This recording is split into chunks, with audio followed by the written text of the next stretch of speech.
십자가에 못 박히신 이후 유대 사회는 예수를 따르는 무리들, 남아있는 무리들, 소위 잔당들, 그들이 어떤 일들을 하게 될까, 남아있을까, 확장될까, 그러면 어떻게 할까, 이런 정도의 생각들을 하고 있었습니다. 그것을 제자들도 다 알고 있었죠. 그래서 예수님이 부활하시고 다시 오셔서 세상으로 보내실 때까지 그들은 두려워서 숨어 있었습니다.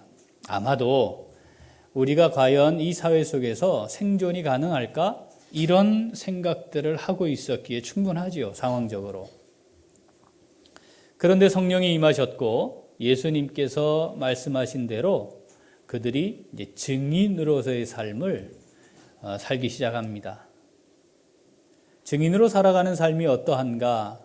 예루살렘에서부터 시작해서 땅 끝까지 이르러서 증인이 될 것인데, 예루살렘에서 증인이 되는 것은 어떠한 것일까? 성령이 임하신 그날 이미 하나님께서 베드로를 통해 하나님의 말씀을 증거하게 하심으로 증인으로서 살아가는 삶을 시작하게 하셨죠. 그리고 이제 본격적으로 성전에 들어가 복음을 전함으로 증인의 삶을 살게 하셨습니다. 사실 이게 우리가 가지고 있는 지식과 경험의 수준으로는 굉장히 무모한 일이지요. 이게 가능할까요? 계획하고 의도한다고 되는 일이었을까요?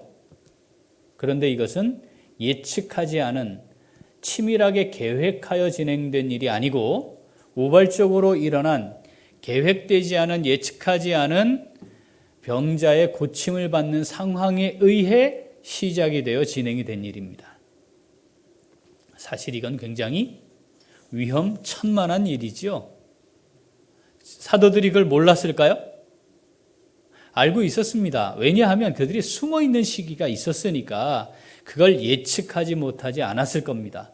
그리고 만약 이제 공개적으로 다시 예수님을 따르는 무리들이라는 것이 드러나거나 그것이 확인이 되면 이제 잔당들로 소탕되어야 할 대상이 된다는 거 알고 있었지요. 그런데 전혀 예상 밖의 상황이 벌어집니다. 성전에서 일어난 일이죠. 그리고 이제 예수님을 십자가에 못 박기로 결정해서 결국 그 일을 이루어낸 산헤드린 공회 바로 앞 성전 마당에서 복음을 전하는 일을 진행합니다. 자, 그게 3장이었습니다. 예측 가능하죠. 이게 그냥 됐을까요? 그냥 그대로 해피엔딩으로 잘 끝났을까요? 그럴 리 없어요. 이건 틀림없이 아주 심각한 위기의 상황으로 가는 것을 이제는 공식화하고 있는 거죠. 4장 1절 같이 읽어봅니다. 사도들이 백성에게 말할 때에 제사장들과 성전 맡은 자와 사두개인들이 이르러. 자, 여기 얼마나 사람들이 모였을까요? 성경에는 정확히 모인 인원은 나오지 않습니다. 다만 그 모인 사람들이 최소한 5,000명 이상이라는 건 확인할 수 있습니다. 거기에 모인 사람들 중에 남자만 5,000명이 예수님을 믿게 됐으니까 전부가 아닌 것으로 볼 때 많은 사람이 믿었다 이렇게 되어 있으니까 적어도 5,000명 이상의 사람들이죠. 성전 안에서 5,000명 이상의 사람들이 한 곳에 모여 있다는 사실만으로도 지금 성전은 이게 무슨 일이냐라고 반응하기에 충분합니다. 자, 당시에 성전 안에 또는 성전 전체를 관리하던 그룹이 있었습니다. 그 중심에는 누가 있었죠? 제사장들입니다. 그리고 이 성전을 관리하기 위해 일종의 조직이 있었어요. 이게 경비, 관리, 유지죠.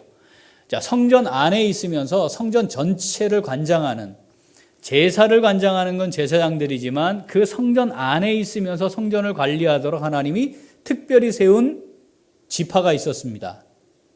레위 지파죠. 그러니까 그 사람들이 그 안에 있는 거예요. 그런데 그 중에는 무엇을 하는 사람들? 관리하고 유지하고 경비하는 사람들이 그 안에 있는 거죠. 자, 오늘 본문을 보면 1절에 그런 사람들이 등장을 합니다. 자, 제사장, 그 다음 성전 맡은 자, 그리고 사두개인이 지금 이 사도들을 잡으러 온 거예요. 성전 맡은 자란 그들을 의미합니다. 관리하고 경비하는 사람들. 사두개인들은 들어봤죠? 사두개인? 당시 이스라엘을 크게 두 개의 그룹이 이끌어가고 있었습니다. 하나는 제사장, 레위인으로서 제사장의 후예들. 또 하나는 일반 사람들 중에 율법에 능통한 사람들. 이들은 서기관과 바리새인들이고, 이건 바리새인 그룹이에요.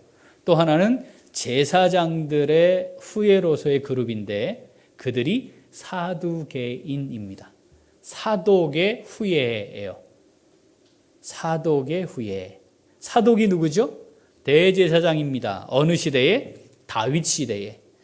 다윗 때의 중심이었던 대제사장이 아비아달이었어요. 다윗이 쫓김을 받기 시작했을 때, 그리고 정처 없이 떠돌 때에 함께하고 있었던, 하나님의 율법과 말씀을 가지고 앞으로 제사장으로서 성전을 지켜갈 중심 인물이었습니다. 거기에 함께 있던 사람이 사독인데, 다윗 다음 왕이 누구죠? 솔로몬입니다. 여러분, 솔로몬이 왕 되는 게 합당합니까? 그렇지 않은 생각들이 있을 거예요. 밧세바를 통해서 낳은 아들이니까 정통성이 없다고 볼 수도 있고 흠결이 있다고 생각하기에 충분하지 않을까요? 그래서 아비아달이 솔로몬에게 왕위가 넘어가는 걸 거부합니다. 그래서 반역에 참여를 해요. 그는 그게 정당하다고 생각했지만 하나님은 솔로몬이 왕이 되도록 하신 것이었으니까 그로 인해서 아달이 그때로부터 하나님의 역사 속에서 사라집니다. 그리고 있던 사독이 이제 이후로 예수님이 오실 그때까지 대제사장의 중심에 서게 됩니다. 그래서 사독이 정통성이 있는 제사장으로 세워지고 그 후예들이 성전과 이스라엘 전체를 장악하고 이끌어가는데 핵심이었던 율법의 정통성을 가진 그룹이 됩니다. 사두개인들이 누구라고요? 바로 그 사독의 자손들입니다. 그래서 스스로 우리가 이스라엘을 지탱하는 하나님의 율법을 수호하고 이 정통성을 유지하는 사람들이다라고 하는 자부심이 있었어요. 사독, 이 말이 히브리어에는 차독이에요. 차독. 그런데 우리 이제 사두개인 이렇게 부르고요. 의롭다라는 뜻입니다. 의롭다. 그러니까 사두개인들은 스스로 하나님의 율법을 수호하고 지키며 정통성을 유지하는 의로운 사람들이라고 하는 분명한 자기 확신이 있었어요. 그러니까 율법을 거스르거나 대항하거나 정통성을 부인하면 그 사람들은 가만히 있을 수가 없었습니다. 이들은 제사장의 그룹이죠. 그러니까 성전 안에 있었습니다. 자, 이걸 관리하는 사람들, 레위 지파에 속한 사람들과 함께 관리하는 그룹이 있었다고 그랬죠. 자, 그 중에 지휘관이 있습니다. 최고 지휘관. 그게 오늘 본문에 나오는 성전 맡은 자예요. 예수님을 잡으러 온 사람들이 있었죠. 기억나시나요? 거기에 대제사장의 종들 이런 표현도 있고요. 검과 몽치를 들고 온 사람들이 있습니다. 마태복음, 마가복음에는 대제사장과 관련된 사람들로 묘사가 되어 있는데 누가복음에는 이게 조직이 있었구나 당시에. 자, 그거를 표현하고 있어요. 한번 읽어보겠습니다. 누가복음 22장 4절. 이에 유다가 대제사장들과 성전 경비대장들에게 가서 예수를 넘겨줄 방도를 의논하매. 여기 뭐가 등장하죠? 성전 경비대장. 이게 이제 느낌이 오잖아요. 그죠? 이게 경찰하고 비슷한 건가? 군대하고 비슷한 건가? 22장 52절 하나 더 읽습니다. 예수께서 그 잡으러 온 대제사장들과 성전의 경비대장들과 장로들에게 이르시되 너희가 강도를 잡는 것 같이 검과 몽치를 가지고 나왔느냐. 아멘. 그러면 강도를 잡는 이런 게 있었다는 거죠, 거기에. 그러니까 경찰 병력들과 유사한데 조직이에요. 대장이라는 표현을 쓴 것으로 봐서, 자, 그 중에 성전 맡은 자라고 하는 것은 그 전체를 총괄하고 지휘하는 사람을 가리킵니다. 즉 성전과 율법을 지키고자 하는 사람들의 대표들이 지금 사도들에게도 온 거지요. 왜 왔을까요? 자, 2절 읽어봅니다. 예수 안에 죽은 자의 부활이 있다고 백성을 가르치고 전함을 실어하여. 자, 왜 직접적인 이유들 중에 하나를 기록해 놓으셨어요. 부활을 전하는 걸 싫어한 겁니다. 자, 이 그룹들은요, 모세 오경 율법을 가장 중요한 하나님의 말씀으로 붙들고 있어요.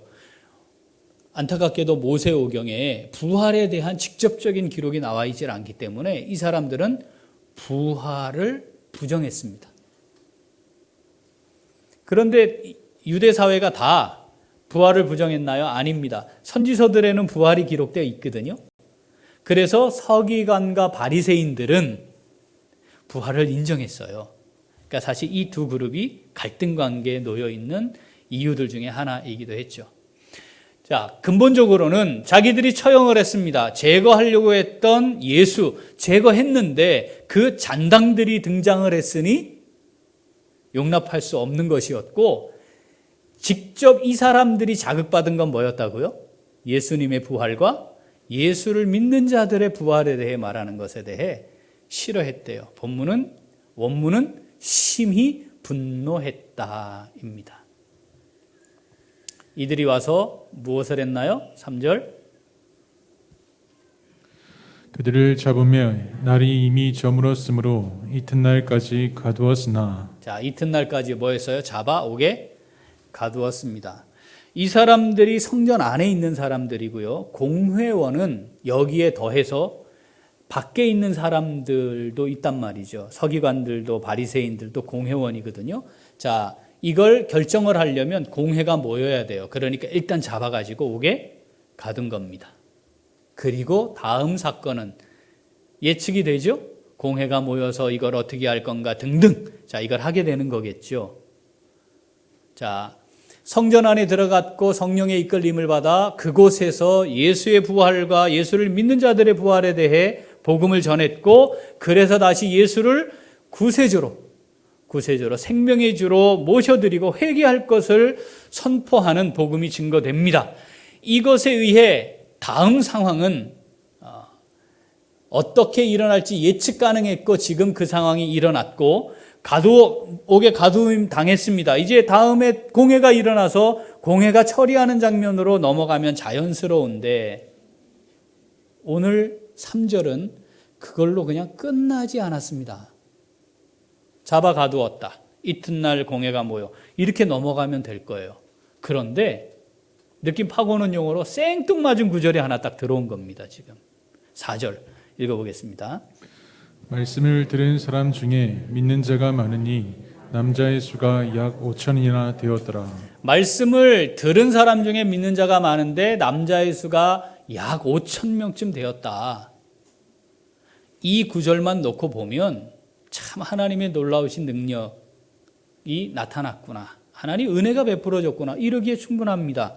그런데 이 4절이 왜 여기에 위치해 있느냐 하는 겁니다. 오히려 흐름상으로 보면 이 구절이 어디에 있어야지 맞을까요? 3장 마지막 부분입니다. 3장 26절, 하나님이 그 종을 세워 복주시려고 너희에게 먼저 보내사 너희로 하여금 돌이켜 각각 그 악함을 버리게 하셨느니라 하니, 말씀을 들은 사람 중에 믿는 자가 많으니 남자의 수가 약 5천 명이나 되었더라. 이렇게 끝이 나고, 그런데 그때에 제사장들과 성전 맡은 자와 사두개인들이 거기에 이르러 이렇게 가는 게 자연스러운데, 이 구절이 이미 새로운 상황이 전개되고 있는 중에 그 사이에 갑자기 끼어 있는 거예요. 자, 사도행전은 하나님께서 우리에게 주신 하나님의 말씀인 줄 믿습니다. 그러면 여기 기록에는 하나님의 의도가 담겨 있는 거 아니겠습니까? 이 4절이 왜 여기에 위치했을까? 기록하게 하실 때 자연스러운 것은 이 복음이 이렇게 증거되었고 그래서 5천 명이나 믿게 되었다. 마무리하고 이제 성전 안에서 예수의 저항자들, 대항자들, 하나님을 대적하는 무리들이 그래서 이렇게 해서 사도들이, 증인들이 고난을 받았다. 뭐 이렇게 가면 될 것 같은데 왜 여기에 있는가? 당연히 예측 가능한 복음의 저항자들이 당연히 이렇게 할 것이다. 그 상황이 시작이 되고 그것을 하나님이 기록해 놓으시고 이 4절을 기록하시면서 이 두 개를 어떻게 선명하게 대조하시는 거예요. 자, 그렇게 복음이 증거되면 세상은 이렇게 할 것이지, 복음을 저항하는 무리들은 반드시 또 이렇게 할 것이지, 예측했지 이렇게 될 것이지, 그럴 것이야. 얘들아, 그런데 기억해라. 여전히 내가 하고자 하는 일은 이루어져 가고 있는 것이다. 내가 계획한 것은 완벽하게 성취되고 있는 것이다. 내가 의도한 하나님의 나라 확장은 여전히 진행되고 있단다. 그들이 위협을 하고 그들이 세력을 가지고 박해를 하고 더 이상 복음이 증거되지 못하게 하려고 하는 시도를 한다 할지라도 그것이 제도적이고 조직적으로 진행된다 하더라도 얘들아 기억해라. 말씀을 들은 자들 중에 구원받은 사람이 남자만 5천 명이나 되었단다. 이걸 대조하고 계시는 것이죠. 복음이 능력인 줄 믿습니다. 제자들이 뭐 했나요? 치밀하게 어떻게 하면 전도할 수 있을까? 어떻게 하면 듣게 할 수 있을까? 어떻게 하면 교회로 오게 할 수 있을까? 우리는 어떻게 무엇을 준비해야 할까? 상황이 이렇게 됐을 때 어떻게 대응해야 할까? 이런 걸 준비했나요? 그렇지 않습니다. 성령의 이끌림을 받았고 그곳에서 역사하시는 성령에 의해 증거하게 하시는 대로 그들은 전한 것입니다. 다른 게 있었나요? 없었습니다. 설득했나요? 없었습니다. 토론했나요? 없었습니다. 그들이 원하는 대로 그들이 이해할 수 있는 말로 한 번 더 설명해 주고 설득하는 이런 과정이 있었나요? 없었습니다. 그냥 회개하라. 그 악함을 버리게 하셨으니 생명의 주를 믿으라. 예수가 하나님이 약속하신 메시아였다. 그가 부활했으니 우리도 부활할 것이다. 이겁니다. 그 선포된 말씀에 의한 열매가 있었던 거지요. 복음이 능력인 줄 믿습니다. 그리고 그 일은 하나님이 하시는 줄 믿습니다. 오늘 하나님은 이 사도행전 4장 1절부터 4절까지의 말씀을 통해 이걸 우리에게도 동일하게 말씀하시는 거지요. 하나님의 뜻은 하나님의 나라 확장과 그 확장을 이루어가기 위한 복음이 능력 있게 하신 것이고 우리는 그 복음을 전하는 자로 살기만 하면 된다는 것입니다. 오늘 이 말씀 우리에게 주신 말씀인 줄 믿습니다. 우리가 다 예수님의 제자이자 증인된 삶을 살아가는 자들임을 믿음으로 고백합니다. 그러므로 이 말씀도 우리에게 주신 말씀이죠. 이 말씀 내게 주시는 말씀으로 받는 성도. 자, 그럼 어떻게 해야 할까? 하나님의 음성 함께 듣고자 합니다. 어떻게 해야 할까요? 같이 읽죠. 복음의 능력과 하나님의 역사를 신뢰하는 증인으로 살아갑니다. 한 번 더. 복음의 능력과 하나님의 역사를 신뢰하는 증인으로 살아갑니다. 우리가 증인으로 산다는 게 뭔가? 증인으로 살아야죠. 증인이니까. 그렇죠? 우리가 다 증인이잖아요. 우리가 보았고 들었어요. 말씀을 통해 깨달았어요. 증인으로 우리를 하나님께서 세우셨어요. 자, 그러면 이 증인으로 살아가는 게 뭔가? 어떻게 해야 할까? 두 가지 아주 중요한 게 있는 거예요. 하나는 복음이 능력이다 라고 하는 걸 붙들어야 해요. 또 하나는 하나님이 역사하신다입니다. 하나님이 역사하십니다. 하나님이 하시는 일이죠. 우리가 시작했나요? 아닙니다. 우리가 계획했나요? 아닙니다. 우리의 능력으로 하는 겁니까? 아닙니다. 하나님이 아들을 십자가에 못 박으시면서까지 하고 싶은 일이었고 그것을 통해 하나님이 지금도 하고 계시고 앞으로도 하실 거지요. 자, 하나님이 하신다라고 하는 사실을 인정함에 있어 아주 중요하게 놓치지 말아야 할 게 있습니다. 자, 전도서 3장 14절 읽어보죠. 하나님께서 행하시는 모든 것은 영원히 있을 것이라. 그 위에 더할 수도 없고 그것에서 덜할 수도 없나니 하나님이 이같이 행하심은 사람들이 그의 앞에서 경외하게 하려 하심인 줄을 내가 알았도다. 아멘. 하나님의 행하심은 영원한 거예요. 우리의 차원과 달라요.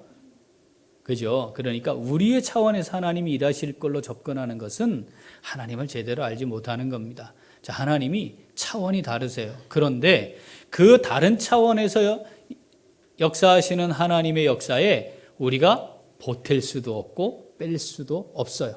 사람이 더해서 바꿀 수도 없고 빼서 바꿀 수 없어요. 하나님의 뜻과 계획대로 진행되는 겁니다. 우리의 힘이 있으면, 우리가 능력이 있으면, 우리가 아주 잘 준비하면 하나님이 하시는 일보다 더 좋은 결과를 얻을 수 있나요? 아닙니다. 하나님이 하시는 대로 되는 겁니다. 우리가 부족합니다. 우리가 연약합니다. 우리가 많은 부분에 허물이 많습니다. 그러면 하나님이 하시는 일이 제대로 성취가 안 되는 건가요? 아닙니다. 하나님이 하나님의 능력으로 하나님의 뜻을 이루시는 겁니다. 이걸 바꿀 수 없습니다. 그러므로 중요한 것, 우리가 붙잡아야 할 것은 하나님이 어떻게 하기를 원하시는가? 하나님은 어떻게 이루어가고자 하시는가? 지금 하나님의 뜻은 무엇인가에 초점을 맞추어야 하고 그 하나님의 뜻에 선한 도구로 쓰임 받고자 해야 합니다. 하나님의 뜻은 이루어집니다. 네, 하나님 그렇게 역사하세요. 그런데 하나님께서 사용하시는 도구들이 다양하잖아요. 선한 도구만 있나요? 아닙니다. 악한 도구들도 있습니다. 하나님이 그들을 다 사용하세요. 위대한 인류 구원의 역사에 예수님의 제자로 시작했으나 악한 도구가 되었던 가룟 유다가 대표적인 경우 아니겠습니까?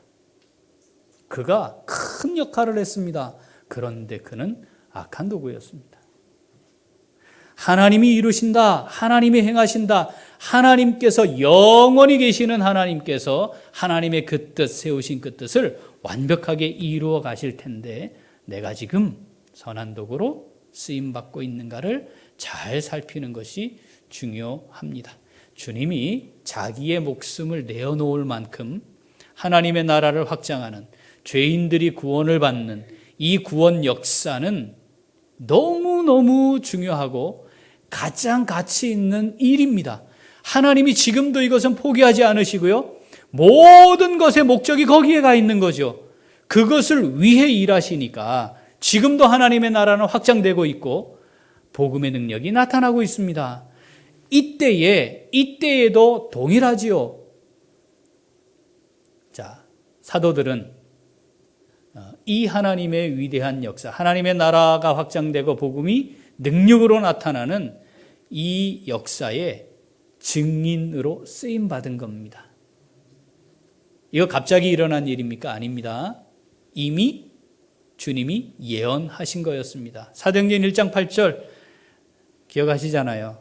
성령이 임하시면 자, 증인이 될 것이다. 너희를 증인이 되게 할 거야. 이렇게 하신 말씀이라고 그랬죠? 자, 그 말씀이 그대로 성취되고 있는 겁니다. 우리가 붙들어야 할, 증인으로 살아가는 우리가 붙들어야 할 것. 자, 하나님이 하나님의 뜻을 완벽하게 그 계획대로 이루어 가십니다. 자, 이걸 붙들어야 합니다. 뭐가 능력이에요? 복음이 능력입니다. 뭐가 능력이라고요? 복음이 능력입니다. 내가 능력입니까? 우리 교회가 능력입니까? 우리가 조금 더 지식이 쌓이고 말도 잘하고 돈도 생기고 힘도 있고 준비도 잘할 수 있고 공간도 넓고 그러면 그게 능력입니까? 아닙니다. 그거는 복음을 담기 위해 지닐 수 있는 수단입니다. 그게 능력이 아닙니다. 저는요, 마음은 굴뚝 같은데요. 제가 이게 언변이 없어가지고 그 말이 우리가 심정적으로는 이해가 됩니다. 그렇지 않나요? 심정적으로 그게 이해가 되지요. 그런데 그 말이 자칫 나는 이걸 놓치고 있어요 하는 말과 같을 수 있어요. 그 놓치는 이게 뭐예요? 이게 복음의 능력을 놓치는 것일 수 있단 말이죠. 내가 하려고 하는 게 뭡니까? 내가 말하려고 하는 게 뭡니까? 내가 증거하려고 하는 게 뭡니까? 내가 잘할 수 있는 거를 보여주는 겁니까? 아니잖아요. 아니잖아요. 복음이잖아요. 그걸 내가 어떻게 전할 수 있을까? 이게 우리가 붙들어야 하는 것이죠. 로마서 1장 16절 읽어봅니다. 내가 복음을 부끄러워하지 아니하노니 이 복음은 모든 믿는 자에게 구원을 주시는 하나님의 능력이 됨이라. 먼저는 유대인에게요 그리고 헬라인에게로다. 아멘. 뭐가 능력이에요? 모든 믿는 자에게 구원을 주시는 하나님의 능력은 뭐예요? 복음입니다. 복음이 능력입니다. 그러니까 증인으로 살아가는 사람들의 삶은 어떠해야 하는가? 내 안에 복음이 있어야 되는 거죠. 증거할 복음을 붙들어야 하는 거죠. 그런데 그 자체가 능력입니다. 그리고 하나님이 하시는 것을 믿는 거죠. 이게 빠지면 내가 하는 것이고 내 능력이 되는 거 아니겠습니까? 어떻게 할 수 있겠어요? 못합니다. 가능합니까? 가능하지 않습니다. 아니, 지금 예수의 잔당들은 일제 소탕령이 내리면 다 잡혀갈 수 있는 이런 상황에 놓여 있지 않았습니까? 그런데 사도들이 어디로 갔습니까? 성전으로 갔다니까요. 그들이 뭐 했다고요? 하나님의 말씀을 전했다니까요. 어디에서요? 예수님을 죽이기로 하고 십자가에 못 박았던 그들이 있는 공회 바로 앞에 있는 마당에서 그 일을 했다니까요. 잡혀갔어요. 옥에 갇혔어요. 아이고 그래 그럴 줄 알았다. 저렇게 무모하게 그냥 좀 이렇게 개별적으로 이렇게 불러가지고 조용히 이렇게 데려다가 이렇게 전해도 지금 까딱하면 잡혀갈 판에 아니 대낮에 저 성전 안에 들어가가지고 저걸 했으니 아이고 올 것이 온 거지. 그런데 하나님이 거기에 4절을 딱 기록해 놓으신 거라니까요. 말씀을 들은 자 중에 믿는 자가 많았단다. 얘들아, 남자 반 약 5천 명이 그냥 복음을 듣고 그 능력으로 구원의 은혜를 누리게 되었단다. 오늘 우리에게 이 말씀을 하시는 겁니다. 어렵죠, 우리? 굉장히 어렵죠? 교회 다니는 사람인 거 드러내는 게 이제는 참 어렵습니다. 주일날 너 교회 갔어?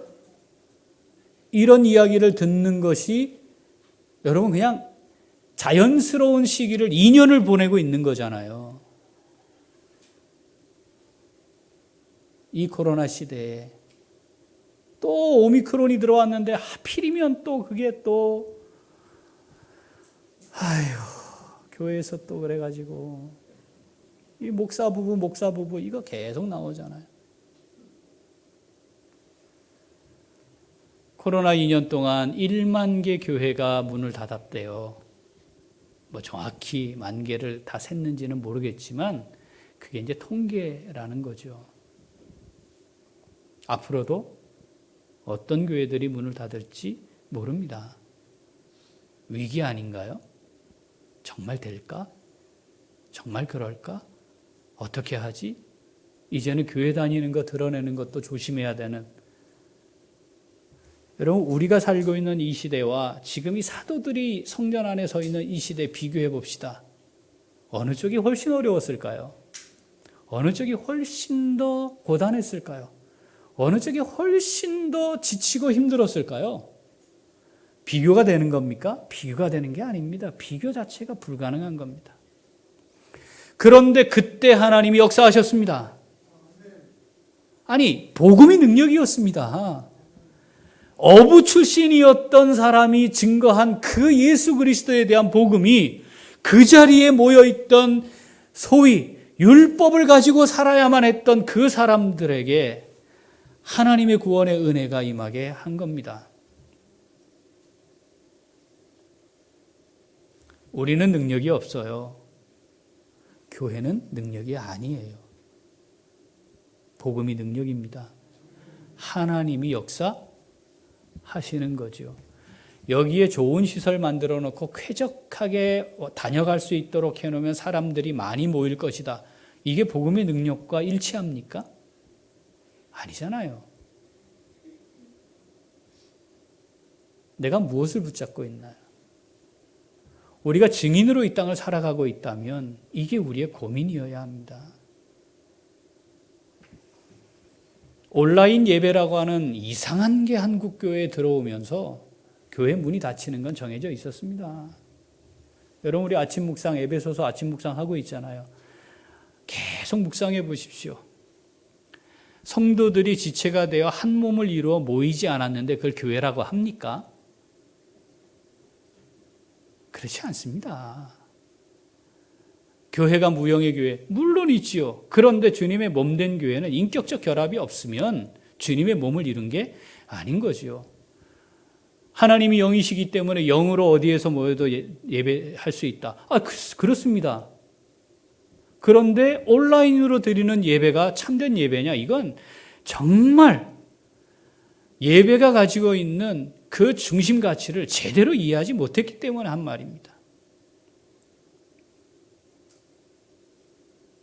이 시대가 그렇습니다. 우리가 붙들어야 할 게 뭐겠습니까?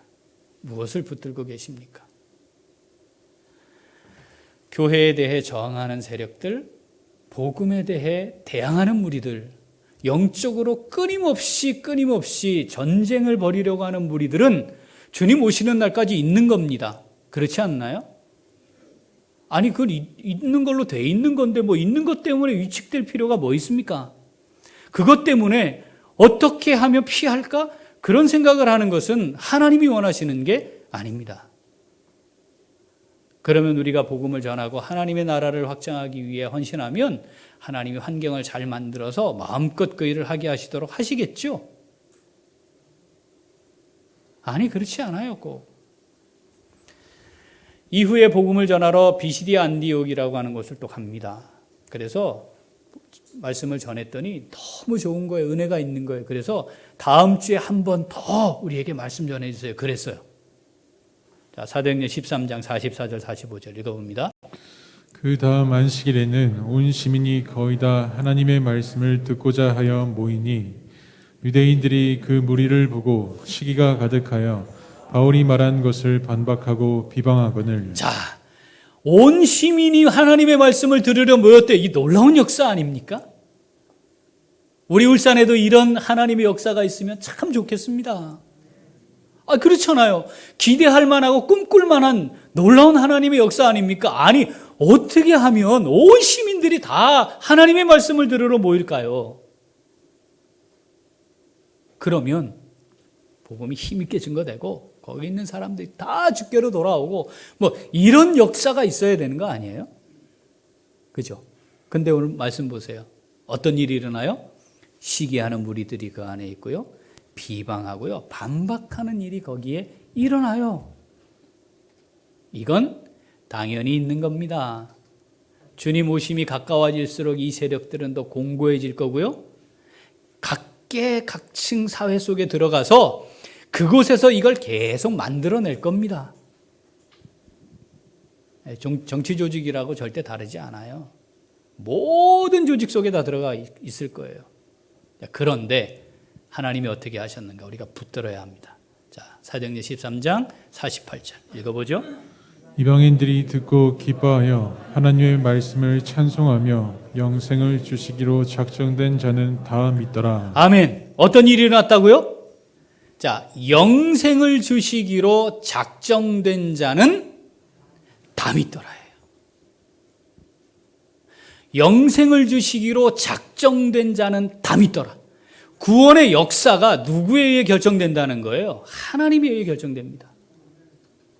우리가 할 일은 복음의 능력을 믿고 하나님께서 영생을 주시기로 작정한 사람은 하나님이 믿게 하실 것이니 지금 이 순간 내가 증인으로 서 있을 것인가? 증인의 사명을 감당할 것인가? 내가 증인으로서 어떻게 해야 할 것인가에 집중하면 된다는 겁니다.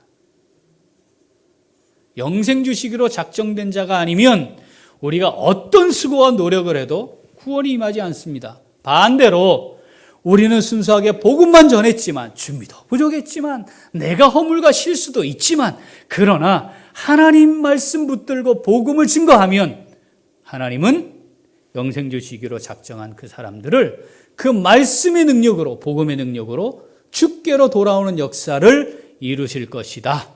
얘들아, 증인으로 살아가렴. 걱정하지 말고 증인으로 살아가렴.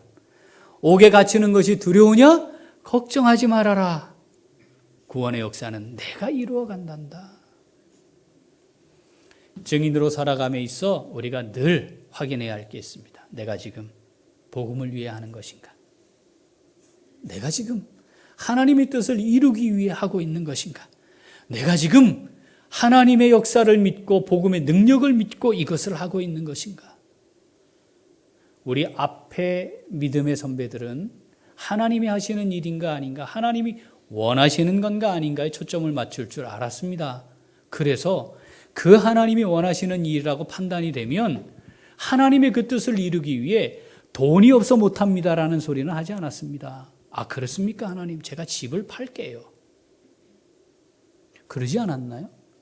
하나님, 그럼 제가 땅을 팔게요. 그거 하려고 제가 이거 있는 건데. 하나님이 원하시는 게 뭔지, 하나님이 하시고자 하시는 게 뭔지에 초점을 맞추면 됩니다. 우리가 증인입니다. 이거 했다가 내게 불이익이 닥쳐올 수 있는데 이거 계산이 먼저 된다면 하나님이 하시는 일에 초점을 맞추지 않은 겁니다. 하나님의 역사를 굳게 믿지 못한 겁니다. 그걸 놓친 겁니다. 그거 붙들어야 합니다. 우리의 삶의 자리로 하나님이 또 보내실 텐데 두 가지 붙듭시다. 하나님이 역사하십니다. 하나님이 하실 겁니다. 전능하신 하나님이 하십니다. 내가 능력이 아닙니다. 복음이 능력입니다. 증인으로서의 복된 삶 우리 다 함께 누릴 수 있기를 소원합니다. 기도하겠습니다. 하나님 아버지 감사합니다.